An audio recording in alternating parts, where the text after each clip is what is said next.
Friends, welcome my channel. Today topic is externalities. जो इससे पहली वीडियो थी उसमें हमने पढ़ा था थ्योरी ऑफ मार्केट फेलर में टाइप ऑफ गुड्स। आज जो ये थर्ड वीडियो हम लेके आए हैं चैप्टर नंबर 2 की MEC 004 सॉरी MEC 006 में। ये था हमारी थर्ड वीडियो है। इसमें हम पढ़ेंगे types of externalities and meaning of externalities, और उसमें ही पढ़ेंगे कि सकारात्मक एंड नकारात्मक, पॉजिटिव एंड नेगेटिव एक्सटर्नलिटीज़ में डिफरेंस क्या है। ये वेरी वेरी इंपॉर्टेंट क्वेश्चन है। ये रिपीटेड क्वेश्चन है, बार बार एग्जाम में पूछा जाता है और ये 12 मार्क्स में कैरी करता है। सबसे पहले हम देखेंगे कि मीनिंग ऑफ एक्सटर्नलिटीज़। एक्सटर्नलिटीज़ क्या होती हैं? जो एक्सटर्नलिटीज़ हैं वो होती हैं कि भरावताएँ हैं।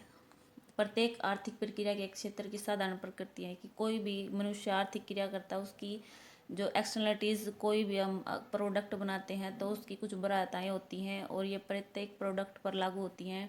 एक व्यक्ति के व्यवहार का किसी अन्य के कल्याण पर पड़ने वाला ऐसा प्रभाव जिसकी लागत और लाभ है वो बाजार कीमतों में शामिल नहीं होती, भरावताओं की उपस्थिति को दर्शाता है। साधारण शब्दों में हम कह सकते हैं कि जो भरावताएं हैं उत्पादन और वस्तुओं के प्रयोग के अन्य पक्षों पर पड़ने वाले प्रभाव हैं। अर्थव्यवस्था में एक व्यक्ति की क्रियाकलापों का अन्य कार्यों पर अवश्य प्रभाव पड़ता है। बाजार विफलताओं के कारण भरावताओं की प्रकृति अर्थव्यवस्था की में दृष्टिगोचर होती है, यानी दिखाई देती है।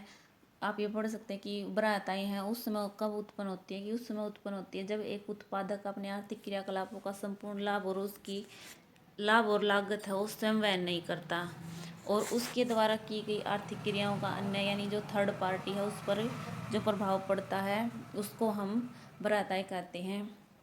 मान लीजिए पार्टी ए जो फर्म है, ए और बी है, ए फर्म है और सेकंड जो वर्कर होते हैं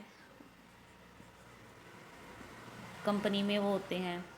जब ये कंपनी कुछ भी प्रोड्यूस करती है तो वर्कर उसमें काम करते हैं, और जो थर्ड पार्टी सी है उस पर जो प्रोडक्शन है उसका क्या प्रभाव पड़ता है, नेगेटिव प्रभाव पड़ता है या पॉजिटिव प्रभाव पड़ता है, यही भरावताएं हैं। अगर नेगेटिव प्रभाव पड़ता है तो वो नेगेटिव भरावताएं हैं, अगर पॉजिटिव प्रभाव पड़ता है तो वो पॉजिटिव एक्सटर्नलिटीज़ हैं। आप यहाँ से पढ़ सकते हैं कि जो किसी फर्म, कोई भी फर्म द्वारा उत्पादन प्रक्रियाओं के दौरान किए गए वायु प्रदूषण, अगर कोई भी फर्म उत्पादन करती है तो उसके द्वारा किया गया वायु प्रदूषण, ध्वनि प्रदूषण और जल प्रदूषण का प्रभाव सारे समाज को वहन करना पड़ता है। जबकि भरावता की मित्रता की स्थिति में जैसे शिक्षा का क्षेत्र, यानी जो पॉजिटिव भरावताएं हैं उसमें होती है शिक्षा का क्षेत्र और जन सुरक्षा संबंधी सरकारी व्यवस्था आदि से समाज को लाभप्रद भरावताओं की प्राप्ति होती है। यानी जो एक्सटर्नलिटीज़ हैं उनके पॉजिटिव इफ़ेक्ट भी होते हैं और नेगेटिव इफ़ेक्ट होते हैं। जो पॉजिटिव इफ़ेक्ट हैं वो होते हैं कि शिक्षा का क्षेत्र है और जन सुरक्षा संबंधी सरकारी व्यवस्था है उसका जो समाज के अन्य व्यक्तियों पर भी सकारात्मक प्रभाव पड़ता है। जबकि कोई कंपनी है उसमें प्रोडक्शन होता है, उसमें प्रोडक्शन में जो पोल्यूशन निकलता है और ध्वनि प्रदूषण उससे होता है, जल प्रदूषण भी होता है क्योंकि वो अपना वेस्टेज नदी में बहा देती हैं, और जो इन सभी की जो लागत है वो समाज को वहन करनी पड़ती है। यानी समाज में इनसे बीमारी फैल सकती हैं, भूमि बंजर हो सकती है, ये सभी नेगेटिव एक्सटर्नलिटीज़ हैं। उसके बाद हम करेंगे जो एक्सटर्नलिटीज़ की टाइप हैं कि एक्सटर्नलिटीज़ कितने टाइप की होती हैं। एक्सटर्नलिटीज़ हैं, जो फर्स्ट टाइप है नेगेटिव एक्सटर्नलिटीज़, जो फर्स्ट टाइप है वो है नकारात्मक यानी नेगेटिव एक्सटर्नलिटीज़। इसमें नेगेटिव एक्सटर्नलिटीज़ में आप एग्जांपल ले सकते हैं पोल्यूशन का, प्रदूषण का। जो प्रदूषण है वो नकारात्मक भरावताओं का सरल और स्पष्ट प्रमाण है। एक फर्म द्वारा उत्पादित पदार्थों और उत्पादों के नकारात्मक प्रभाव का समाज द्वारा वहन किया जाता है, जबकि फर्म को किसी भी धन की हानि नहीं होती। फर्म द्वारा उत्पन्न समस्याओं की आर्थिक लागत का आकलन उत्पादकों द्वारा नहीं लगाया जाता और वे इन लागतों को अपनी आय में से नहीं घटाते, जिसका अर्थ है कि फर्म की आर्थिक प्रक्रिया का लक्ष्य लाभ कमाना है, परंतु इन उत्पादन की क्रियाओं की सामाजिक लागत साधारण से अधिक होती है। इस्पात, मान लीजिए कोई भी इस्पात संयंत्र है, उसके द्वारा बहाए जाने वाला जो रसायन है वो क्या कर सकता है कि वह मछुआरों की आर्थिक क्रिया को प्रभावित करता है। नदी में जितना अधिक पोल्यूशन, रसायन और कचरा होगा, मछलियाँ उतनी ही कम जीवित रहेंगी। जो इस्पात संयंत्र द्वारा मत्स्य पालन संबंधी क्रियाओं पर नकारात्मक प्रभाव पड़ता है, और इस्पात संयंत्र द्वारा मछुआरों पर पड़ने वाले जो प्रभाव है उसकी कोई लागत व फर्म है वो सहन नहीं करती और लागत को कम करने का भी कोई प्रयास नहीं करती। सेकेंड है सकारात्मक यानी पॉजिटिव एक्सटर्नलिटीज। बराताएं मितव्यता सकारात्मक और बराताओं की परिस्थितियों में समाज लाभान्वित होता है। अनुसंधान और पर्यावरण सुधार यानी कोई भी अगर अनुसंधान करते हैं हम, पर्यावरण में सुधार करते हैं, सकारात्मक बराताओं के स्पष्ट उदाहरण है। समाज पर स्वच्छ वातावरण के कई सकारात्मक प्रभाव होते हैं, जैसे स्वास्थ्य संबंधी समस्याओं का समाधान, स्वच्छ वायु की प्राप्ति। इसके अतिरिक्त अनुसंधान और तकनीकी क्षेत्र में जो सुधार है वो उत्पादन में वृद्धि और रोजगार संवर्धन कई संबंधी कई लाभ प्रदाताएं प्राप्त होती हैं। जो विशेष गुण पदार्थ हैं, मेरिट गुड्स हैं, उनकी सूची को सकारात्मक बराताओं सर्जित करने वाली सेवाओं और उत्पादन संबंधी क्रियाओं के अंतर्गत सम्मिलित किया जाता है। जो थर्ड है हमारा वो तंत्र आधारित बराताएं।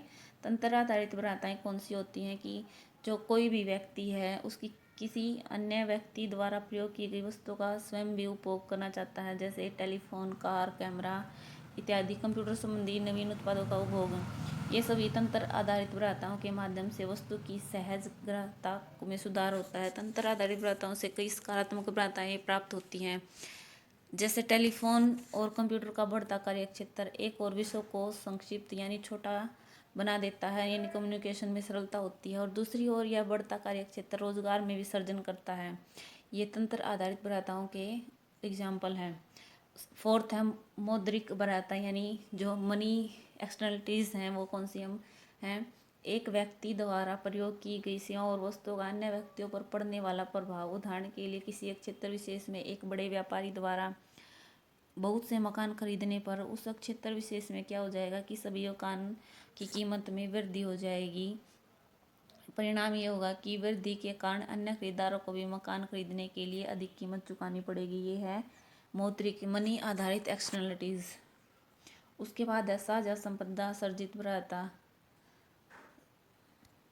साझा संपदा सर्जित बराता यह सामाजिक प्रबंधों से संबंधित बराता है, यानी प्राकृतिक संसाधनों के उपभोग, संतुलन और संरक्षण का उत्तरदायित्व समाज के सभी सदस्यों का है।